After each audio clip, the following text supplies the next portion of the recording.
você já imaginou como será naquele dia, quando você entrar no céu ao lado de Jesus? Como será? Olha, querido, será que você já pensou no que Ele vai te falar? Quando olhar bem dentro dos seus olhos e dizer: teu novo nome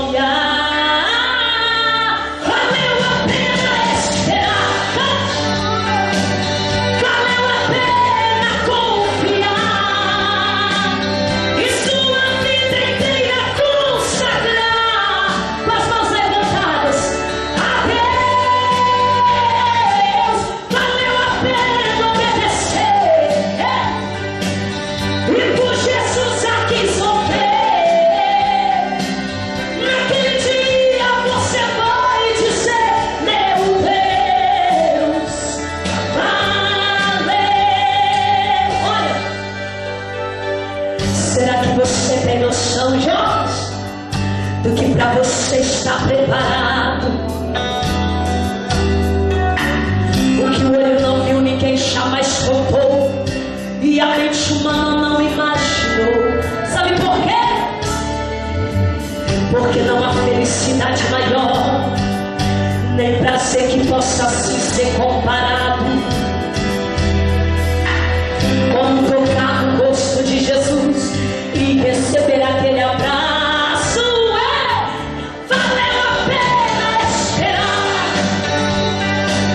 valeu a pena confiar e sua vida inteira consagrar a Deus. Valeu a pena obedecer e por Jesus aqui sofrer. Naquele dia você vai dizer: meu Deus, valeu. Ah, que dia glorioso será esse! Estar frente a frente com o Mestre, poder tocá-lo em teu rosto, poder abraçá-lo e dizer para ele: Senhor, muito obrigado. Obrigado pela morte de cruz. Obrigado por ter preparado este lugar para mim. Será que você já parou para pensar que está tão perto desse dia? É hora, querido, é hora de se preparar e de sua vida santificar. Jesus está voltando. Sabe por quê? Porque a igreja vai viver o momento mais lindo da sua história,